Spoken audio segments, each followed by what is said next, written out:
Bonjour, je suis Delphine Zanelli.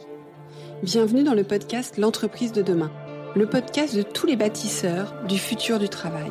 Celles et ceux qui le vivent, le créent, le questionnent et chaque jour le réinventent.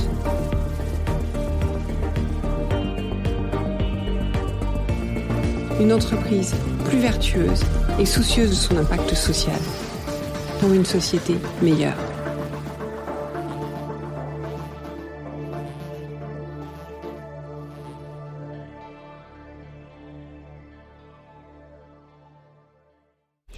Bonjour, j'espère que vous allez bien.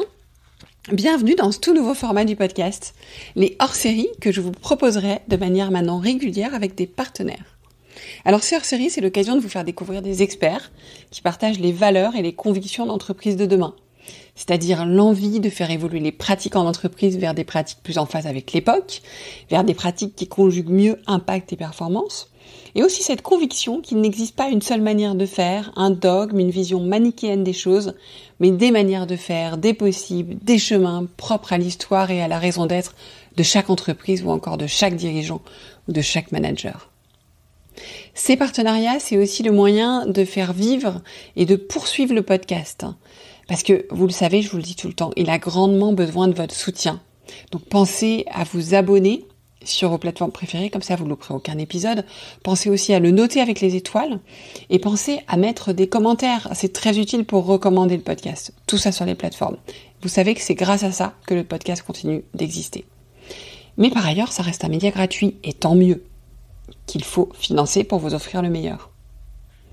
Sachez néanmoins que ça ne remet en aucun cas la qualité des la qualité des contenus. Et encore moins l'indépendance éditoriale. Au contraire, ça la renforce. Et puis vous avez mon engagement que sans contenu de valeur ajoutée, pour vous, chers auditeurs et auditrices, je ne fais pas d'épisode, je ne fais pas de partenariat. Et d'ailleurs, en parlant de valeur, j'ai donc été ravie d'inaugurer, et honorée aussi, d'inaugurer ce nouveau format avec un collectif que j'ai appris à connaître et que j'apprécie beaucoup, le collectif FlexJob. Alors, qu'est-ce que c'est que ce collectif ? Certains le connaissent sûrement, d'autres non, donc je propose de vous le présenter. Notre modèle est à bout de souffle. Qui commande ? Qui décide ? Qui exécute et qui reporte ? Le trio classique ne permet plus aux entreprises d'agir avec la fluidité de leur environnement et aux personnes qui y travaillent d'y trouver un sens, une envie de s'engager et la possibilité d'amener la totalité de leurs compétences et de leurs talents. Et c'est en partant de cette conviction forte que le collectif FlexJob a décidé de renverser la table de l'accompagnement à la transformation. Vous voyez, ça résonne avec l'entreprise de demain. Et donc ce hors-série, il comprend 4 épisodes, donc on en est au 3e, des échanges que j'ai eus avec 4 personnalités passionnantes, engagées, expertes et humbles à la fois. Et pour ce 3e épisode, c'est avec Lise-Marie Bier que j'échange. Et Lise-Marie répond à mes questions, mais surtout à la question: l'entreprise libérée, est-ce un truc pour les fêlés ? Son voisin de TGV du matin avait l'air assez aligné avec ça. Et vous ? Bon, mais que l'on soit clair, il ne s'agit pas ici de prôner le pour ou le contre de l'entreprise libérée, mais de tenter de comprendre ce qui se cache derrière ce concept. Et Lise-Marie détricote tout cela à la lumière de sa riche expérience et de son analyse. Ça devrait beaucoup vous intéresser. Et bien sûr, elle nous propose de poursuivre le voyage à la fin de l'épisode. Alors allez jusqu'au bout. Écoutons-la. Bonjour Lise-Marie. Bonjour Delphine. Écoute, je suis ravie de t'avoir avec moi pour cette 3e épisode de la capsule que j'ai le plaisir de faire avec FlexJob. Et pour parler d'un sujet que j'adore, et surtout j'adore le titre que tu as choisi. L'entreprise libérée, est-ce que c'est un truc pour les fêlés ? Et je suis ravie qu'on parle de ce sujet parce que je crois qu'on met beaucoup de choses derrière l'entreprise libérée, beaucoup peut-être de fantasmes aussi, dans le bon sens ou dans le mauvais sens, et beaucoup d'idées reçues. Donc je suis ravie d'explorer ça avec toi.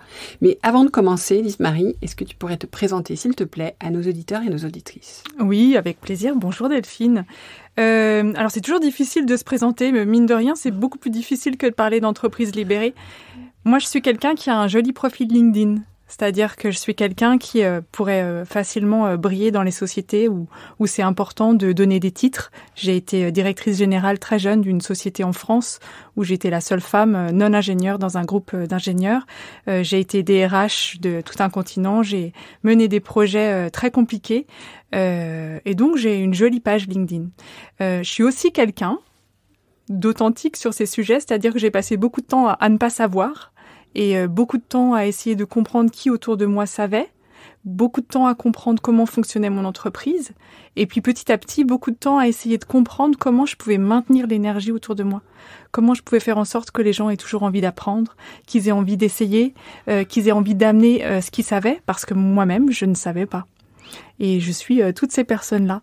Et puis maintenant, je suis quelqu'un qui a quitté cette grande lignée corporate au moment où on me proposait pourtant un destin encore plus international qui aurait pu faire une nouvelle jolie ligne pour faire quelque chose de différent. Toujours sur ce côté de maintenir l'énergie, maintenir l'envie, maintenir le plaisir d'apprendre et de faire. Et je travaille depuis 5 ans avec FlexJob sur ces sujets-là.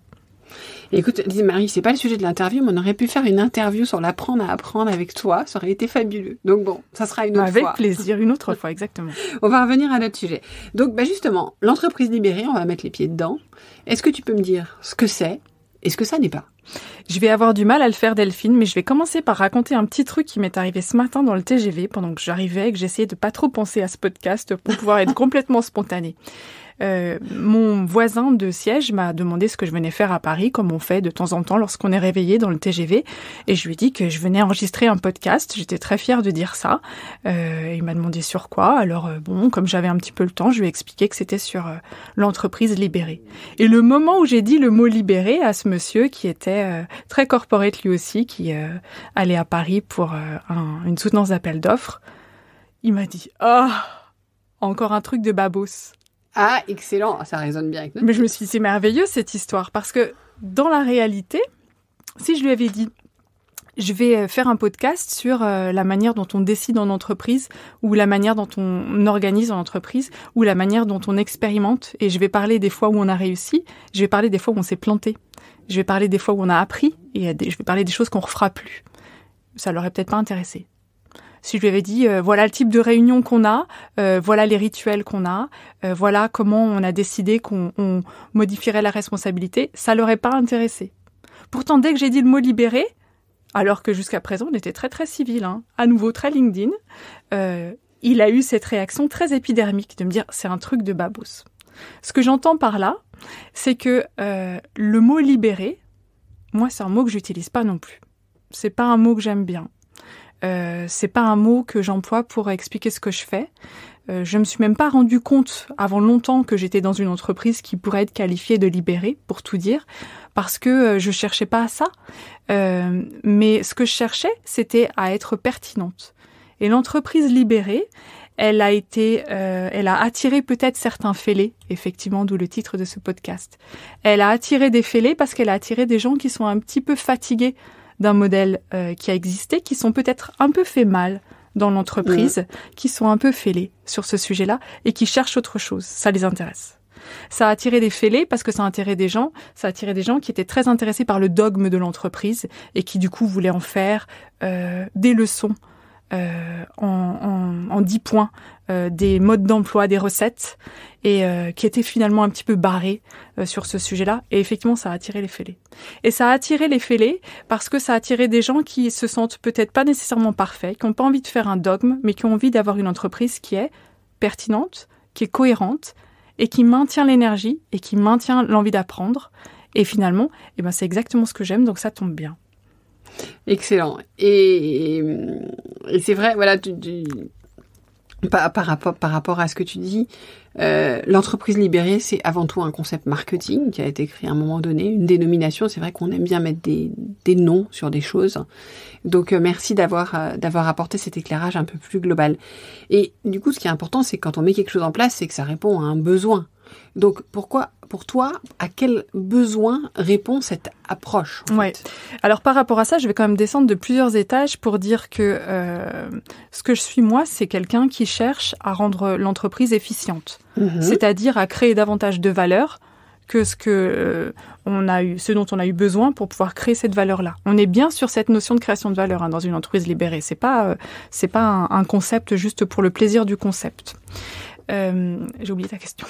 Non, mais tu es en train d'y répondre. C'était à quel besoin répond l'entreprise libérée? Donc, de créer de l'efficience voilà, tout à fait. Et de la valeur. Et donc, par rapport à ça, je pense que l'entreprise libérée, elle répond à différentes choses. Donc, elle répond d'abord au fait de se dire que peut-être la manière dont on s'est organisé jusqu'à présent, dont on s'est structuré en entreprise, a permis de répondre à certains besoins et peut-être que certains besoins ne sont plus entièrement satisfaits. Ça peut être des besoins d'agilité, par exemple, un contexte ultra mouvant, qui fait que la manière dont on est organisé aujourd'hui correspond pas nécessairement aux besoins qu'on aura demain.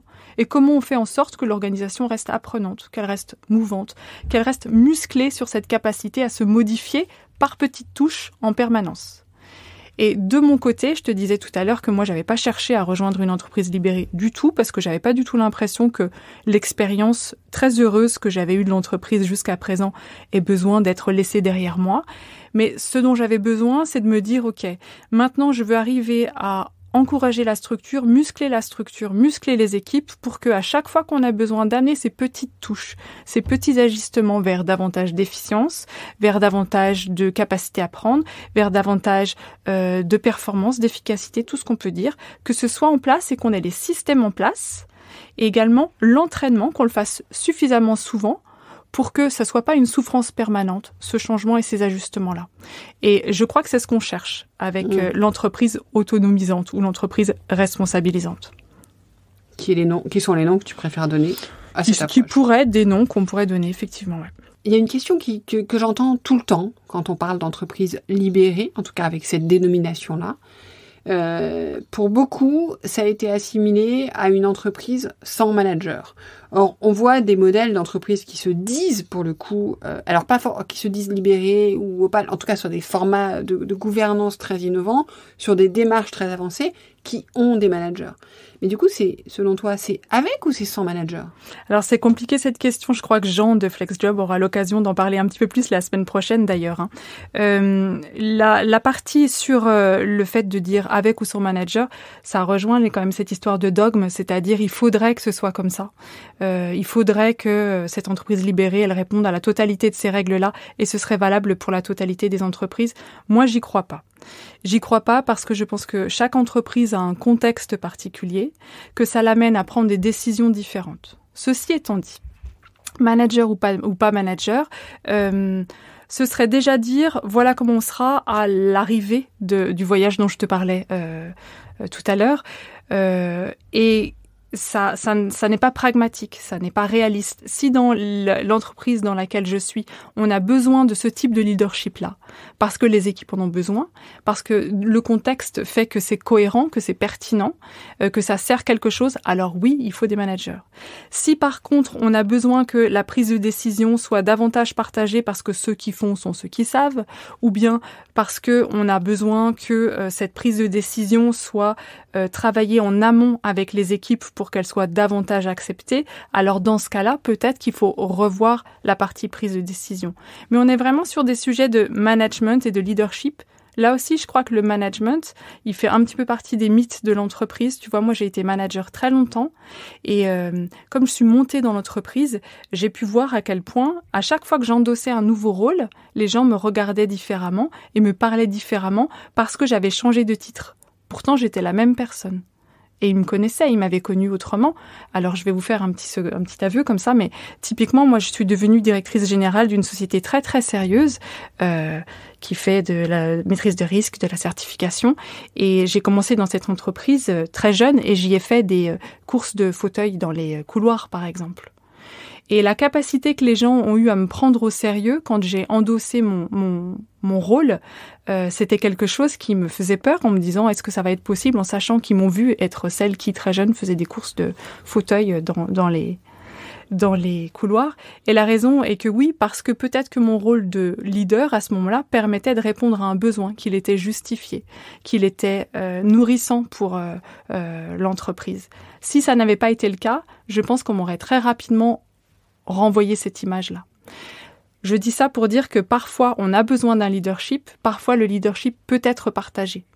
Et l'entreprise autonomisante, telle qu'on essaye de la vivre chez FlexJob, c'est justement une entreprise qui se veut pertinente, avec des systèmes qui doivent être pertinents. On cherche pas à dire qu'on est libéré par rapport à d'autres entreprises qui, elles, seraient enchaînées. Par contre, on cherche à être cohérent et on cherche à être pertinent.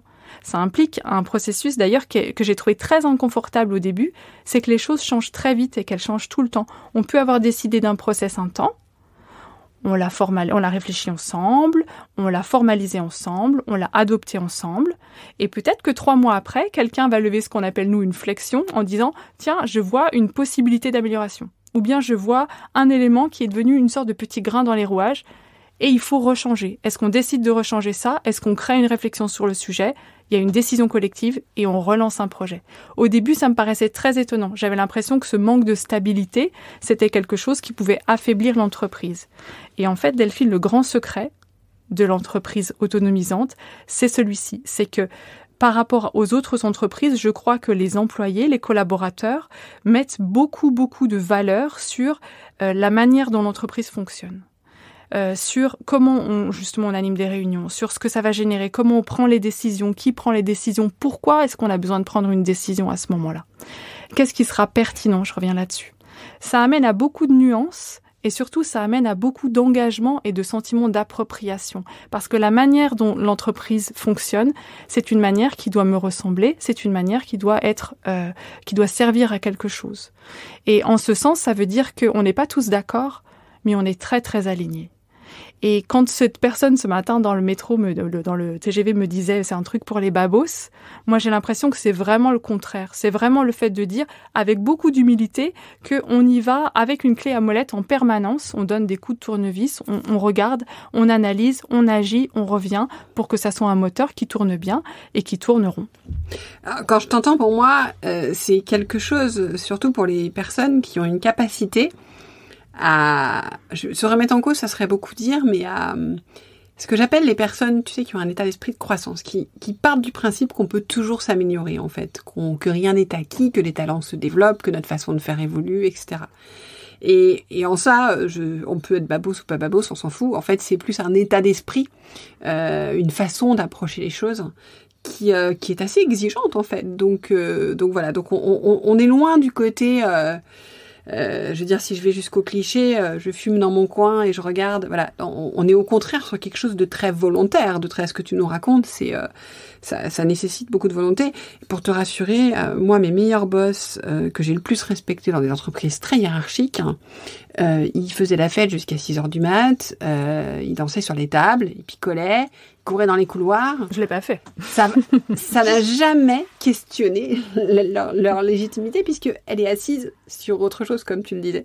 Mais je vais revenir sur quelque chose que tu as dit qui était important. Tu as dit, quand je t'ai posé la question du manager, d'abord tu as parlé du fait que c'est un chemin, et quelque part de ce que j'ai compris de ce que tu as dit, c'est que c'était pas c'est-à-dire qu'on n'allait pas commencer par ça. Et là, tu vois, c'est nos réflexes un peu organisationnels de base. Quand on fait une organisation, on commence par un organigramme. Et en fait, finalement, ce que tu dis, non, en fait, on lâche tout ça. On va partir plutôt dans un voyage. Et donc, j'ai envie que tu nous permettes de faire ce voyage. Donc, est-ce que tu peux nous raconter, nous dire, voilà, moi là, je t'écoute, j'ai envie de tenter ça. Alors j'ai compris que c'était quelque part exigeant, inconfortable, mais aussi très riche, très, je vais utiliser encore le mot épanouissant, mais en tout cas très aussi satisfaisant, aussi voilà. Je rebondis d'ailleurs, ça me fait penser un petit peu à l'épisode que je vous conseille si vous l'avez pas écouté avec Damien sur Peut-on aimer son travail, où il explique qu'aimer son travail, c'est aussi aimer les moments où on apprend, les moments de friction, etc.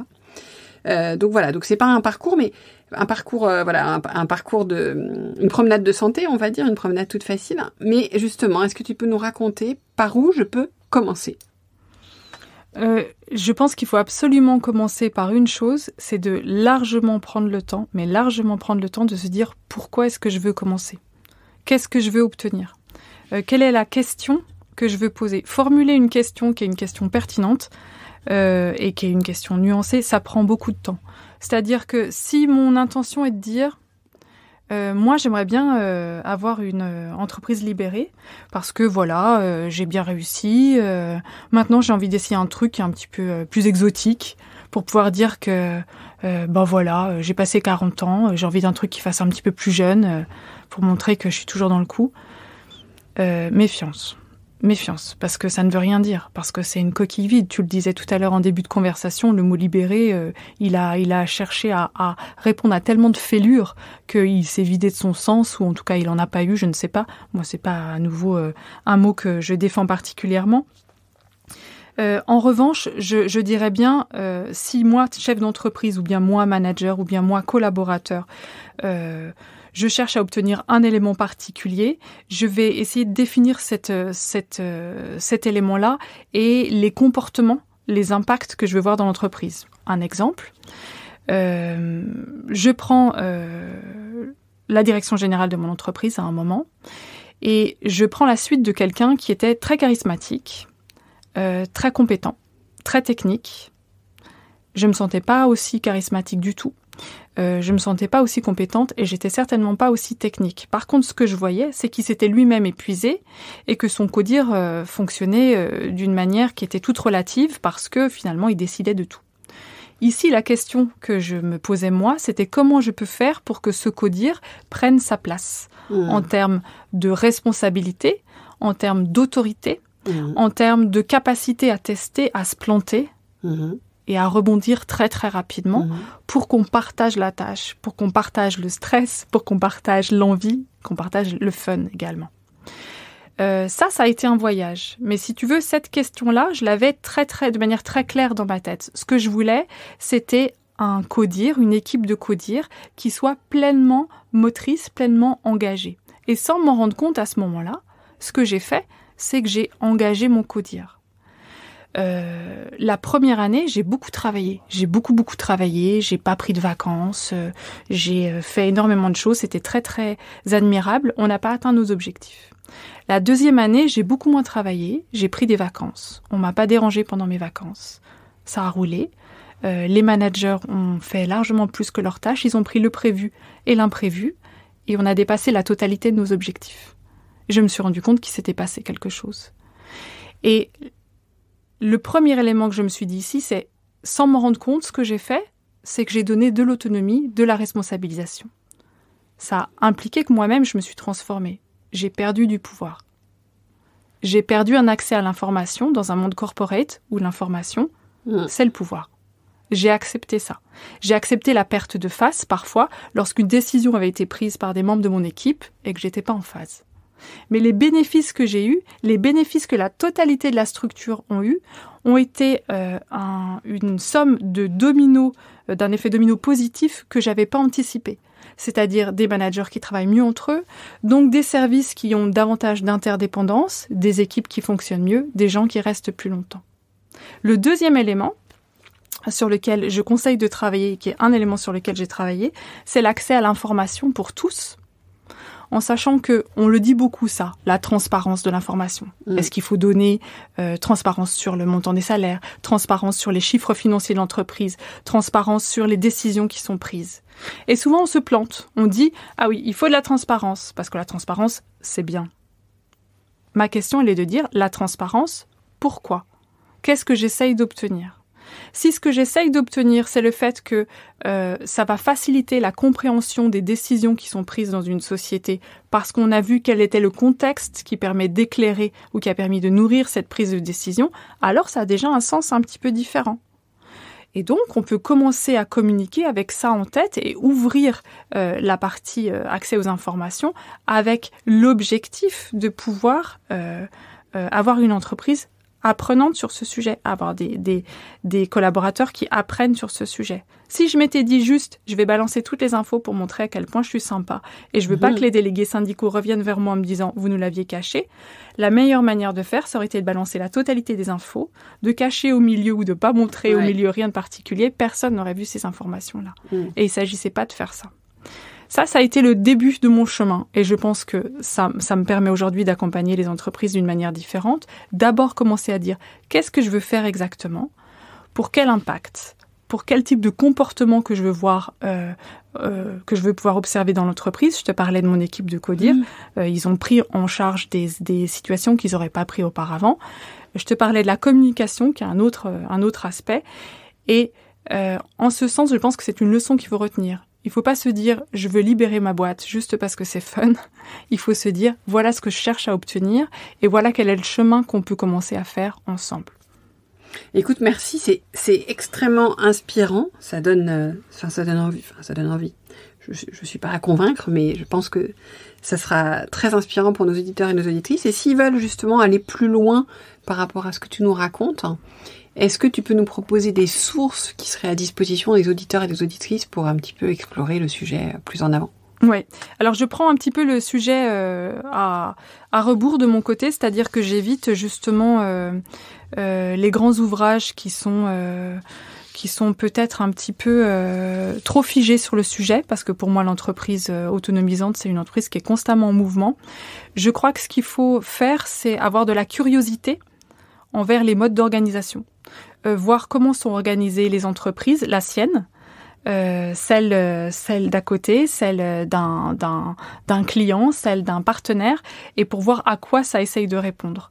D'abord parce que ça permet de voir que différents modes organisationnels sont possibles, et ensuite parce qu'on commence à faire le lien entre l'organisation et l'effet attendu. Ceci étant dit, sur le site de FlexJob, on retrouve quand même pas mal d'éléments qui sont des éléments d'inspiration, soit sur des entreprises qui se sont organisées de manière différente, soit sur des schémas de learning expedition qui sont des visites d'entreprises inspirantes avec des entreprises qui ont ouvert leurs portes, pas pour dire que ce qu'ils faisaient c'était la panacée pour tous, mais pour donner un exemple de leur chemin. Je pense que ça permet de lever un petit peu le nez du guidon et s'inspirer pour voir quel chemin justement on pourrait commencer dans sa propre société. Ben écoute, merci. Je mettrai tous les liens dans les notes de l'épisode pour que nos auditeurs et nos auditrices puissent les retrouver. Et je vais garder comme point final quelque chose que tu as dit, qui a été la raison d'être de la création de ce podcast. Parce que je l'ai créé en plein mouvement de décollage de l'entreprise libérée. Et je voulais montrer à travers ce podcast qu'il existait beaucoup de manières différentes de voir l'entreprise. Et qu'il fallait respecter aussi l'entreprise qui elle était, en tant que personne, son histoire, l'histoire aussi des dirigeants, et qu'on n'était pas tous faits pour reprendre le même chemin. Donc, merci infiniment pour tous ces partages qui, du coup, résonnent très très fort. Et merci pour ton temps, Lise-Marie. Et merci, à bientôt. Merci Delphine, à bientôt.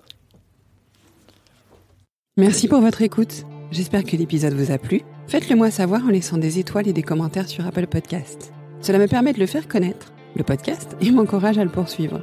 Rejoignez-moi également sur le groupe LinkedIn L'entreprise de demain pour échanger avec d'autres auditeurs, proposer des invités.